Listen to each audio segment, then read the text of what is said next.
ഇന്നത്തെ നമ്മുടെ റെസിപ്പി ഒരു കേക്ക് ബാറ്ററാണ് ശരിക്കും. ഇത് ഒരു ബേക്കർ അത്യാവശ്യമായിട്ട് അറിഞ്ഞിരിക്കേണ്ട, സ്വായത്തമാക്കിയിരിക്കേണ്ട ഒരു ബേക്കിങ്ങിൻ്റെ ബേസ് ആയിട്ടുള്ള ഒരു ബാറ്റർ. ഈ ഒരു ബാറ്റർ വെച്ചിട്ടാണ് ഒട്ടുമിക്ക കേക്കുകളും നമ്മൾ തയ്യാറാക്കുന്നത്. അതിലെ ഇൻഗ്രീഡിയൻസിന് ചെറിയ ചെറിയ വേരിയേഷൻ വരുത്തുമ്പോഴാണ് വ്യത്യസ്തങ്ങളായിട്ടുള്ള കേക്കായിട്ട് മാറുന്നത്. അപ്പോൾ നമുക്ക് നോക്കാം ഈ ബാറ്റർ എങ്ങനെയാണ്. ഇത് വെച്ച് രണ്ട് വിധത്തിലുള്ള കേക്കും നമുക്ക് തയ്യാറാക്കാം. അതിനായിട്ട് ഇപ്പോൾ ഞാൻ 6 എഗ്സ് ഇവിടെ എടുത്തിട്ടുണ്ട്. മീഡിയം സൈസിലുള്ള നോർമൽ സൈസിലുള്ള എഗ്സാണ്. അത് ഞാനൊന്ന് പൊട്ടിച്ച് വെച്ചിട്ടുണ്ട്. ഇതിനകത്തേക്ക് 175 ഗ്രാം ബട്ടർ എടുത്തിട്ടുണ്ട്. അതിലേക്ക് 100 ഗ്രാം വെജിറ്റബിൾ ഷോർട്ടനിങ് കൂടെ ചേർത്തിട്ടുണ്ട്. ഇപ്പോൾ ഇത് ഞാൻ ഇതിൻ്റെ ഒരു ബേസ് ആയിട്ടുള്ളതാണ് പറയുന്നത്. അപ്പോൾ നിങ്ങളുടെ കയ്യിലിപ്പം ചിലപ്പോൾ ഷോർട്ടനിങ് ഉണ്ടാവില്ല. അപ്പോൾ നിങ്ങൾക്കത് ഇതിന് പകരമായിട്ട് ഓയിലാക്കി മാറ്റാവുന്നതാണ്. അതല്ലെങ്കിൽ കംപ്ലീറ്റ് ആയിട്ടും ആ 275 ഗ്രാം ബട്ടർ തന്നെ യൂസ് ചെയ്യാം. അതല്ലെങ്കിൽ ഈ 100 ഗ്രാമിന് പകരം നിങ്ങൾക്ക് വനസ്പതി, ഡാൽഡ അങ്ങനെയൊക്കെ വരുന്നുണ്ടല്ലോ, അതിലേതെങ്കിലും ഒന്ന് യൂസ് ചെയ്യാം. അതിനുശേഷം ഇത് രണ്ടും കൂടെ ഈ നമ്മുടെ ബട്ടറും ഈ വെജിറ്റബിൾ ഷോർട്ടനിങ്ങും കൂടെ നന്നായി ഒന്ന് മിക്സ് ചെയ്തെടുക്കുക. ഒരു ബീറ്റർ വെച്ചിട്ട് അതിന് ഒരു ഹാൻഡ് വിസ്ക് വെച്ചിട്ട് ചെയ്താലും മതി. കാരണം ഒരുപാട് സ്പീഡിൽ അടിക്കേണ്ട, ഫസ്റ്റ് സ്പീഡിൽ വെച്ചിട്ട് ഒന്ന് മിക്സ് ചെയ്തെടുത്താൽ മതി. ഇനി അതിനകത്തേക്ക് മിക്സ് ആയതിന് ശേഷം 250 ഗ്രാം ഷുഗർ പൊടിച്ചതെന്ന് പറയുമ്പോൾ ഒരുപാടൊന്നും പൊടിച്ച് ഫൈൻ പൗഡർ ആക്കണമെന്നില്ല, ഡയറക്റ്റ് തന്നെ ചേർത്താലും മതി. അപ്പോൾ പെട്ടെന്ന് മിക്സ് ആവാൻ വേണ്ടി ഞാൻ പൊടിച്ച് ചേർത്തന്നേ ഉള്ളൂ. അത് ഒന്ന് മിക്സാക്കി എടുക്കാം. അപ്പോൾ 250 ഗ്രാം എന്ന് പറയുമ്പോൾ കപ്പിന് വരുമ്പോൾ ഒരു 250 ml ഒരു കപ്പും അതുപോലെ 2 ടേബിൾ സ്പൂണുമാണ് വരുന്നത്. അതൊന്ന് നന്നായി ഒന്ന് നമ്മുടെ ബട്ടറുമായിട്ടൊന്ന് മിക്സാക്കി എടുക്കുക. അതിനുശേഷം അതിനകത്തേക്ക് ഫ്ലേവറിനായിട്ട് എന്ത് ഫ്ലേവറാണോ അത് നമ്മൾ ബാറ്ററിനനുസരിച്ചാണ് നമ്മൾ ഫ്ലേവർ ചേർക്കുന്നത്. ഞാനിപ്പം ജനറലായിട്ട് ഇവിടെ വാനിലയുടെ ഫ്ലേവർ കൊടുത്തിട്ടുണ്ട്. ഒരു 2 ടീസ്പൂണാണ് ചേർത്തത്. ഇനി നമുക്ക് ഇതിനകത്തേക്ക് ഓരോരോ എഗ്ഗായിട്ട് ചേർത്ത് മിക്സ് ചെയ്തെടുക്കാം.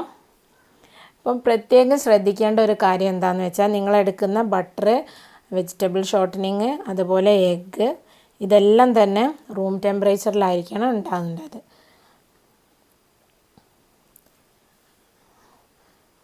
ഒരു സമയം ഒരു എഗ്ഗ് എന്നുള്ള രീതിയിൽ ചേർത്ത് കൊടുക്കുക. ഇപ്പോൾ നിങ്ങൾ ഈ എടുത്തിട്ടുള്ള എഗ്ഗ് ആദ്യമേ തന്നെ നന്നായി ഒന്ന് മിക്സ് ചെയ്തിട്ട് ചേർക്കുകയാണെങ്കിൽ കുറച്ചുകൂടെ ഈസി ആയിരിക്കും ചെയ്യാനായിട്ട്.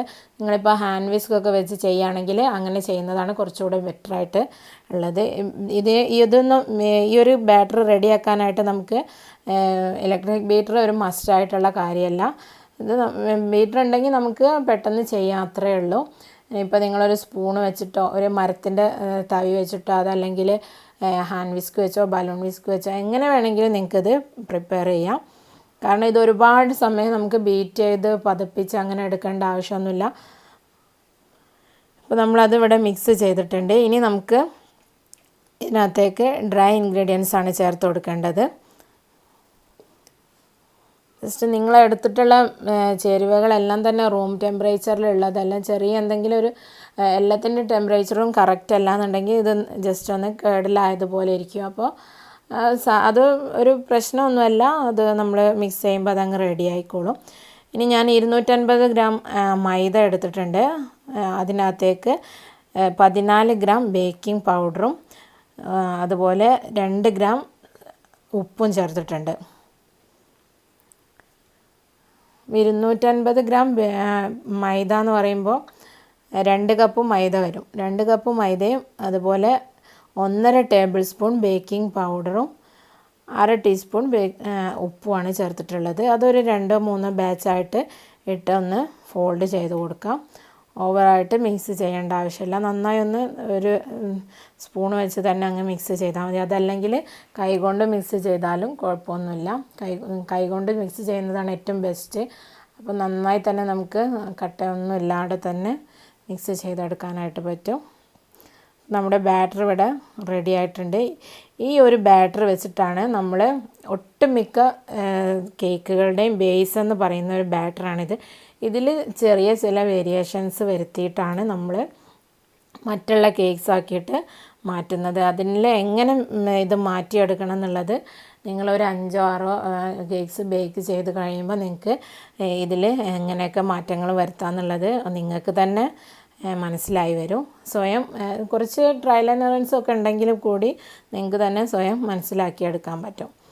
അപ്പോൾ ഞാനിത് 3 മോൾഡിലാക്കിയിട്ടാണ് ബേക്ക് ചെയ്യുന്നത്. അപ്പോൾ ഇത് പേപ്പർ മോൾഡാണ്. നമുക്ക് ഇതിനകത്ത് തന്നെ വെച്ച് ബേക്ക് ചെയ്യാൻ ഇത് ആർക്കെങ്കിലും കൊടുക്കണമെങ്കിൽ നമുക്ക് ഇതിങ്ങനെ തന്നെ കൊടുക്കുകയും ചെയ്യാം. ഇത് 250 ml മോൾഡാണ്. അപ്പോൾ അതിനകത്തേക്ക് ഞാൻ ബാറ്റർ ഇട്ട് കൊടുക്കുന്നുണ്ട്. ഒരെണ്ണം ഞാൻ പ്ലെയിനായിട്ട് തന്നെ ബേക്ക് ചെയ്ത് കാണിക്കുന്നത്. ഒന്ന് ലെവൽ ചെയ്ത് കൊടുക്കുക നമ്മൾ വെച്ചതിന് ശേഷം.